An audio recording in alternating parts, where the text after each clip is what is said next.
Welcome to Kitsilano Beach, a thriving beach in central Vancouver, not far away from Stanley Park and west of Granville Island. It's just a normal beach that's connected to the seawall. It's got a pool and some beach volleyball nets.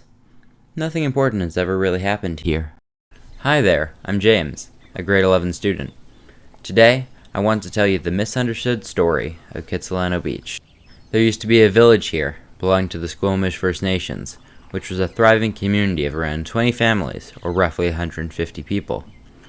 In fact, even the modern name of Kitsilano came from a Squamish chief who was named Kitsilano, or the anglicized August Jack Kitsilano. Indigenous people were living here until 1911, where after the passing of the Indian Act, they were kicked off of their own land and sent across the water on a barge to North Vancouver. The village was in a very good location, with easy access to both the nearby forest, which is now blocks and blocks of housing, to the sea. Over the years, this place has changed greatly, from its inhabitants to its use and its surroundings, but it is still the same place. The shape of the beach is still clearly distinct, even after over 100 years since some of these photos were taken.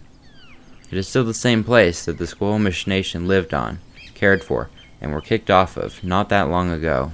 Since that time, many of the iconic features of the beach have been created, such as the Kitsilano Pool, the Planetarium, and the Maritime Museum.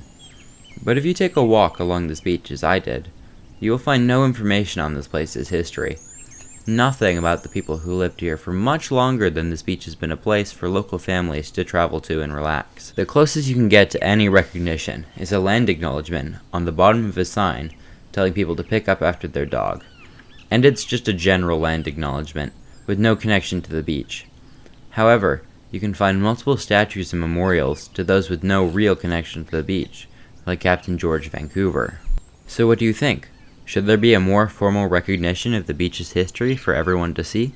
In 2000, the Squamish Nation was able to reclaim 4.7 hectares of land near the beach, and they've decided to build these large apartment buildings in order to put the land to good use and create another source of income for the nation. Thank you for joining me today, and I hope you learned something new.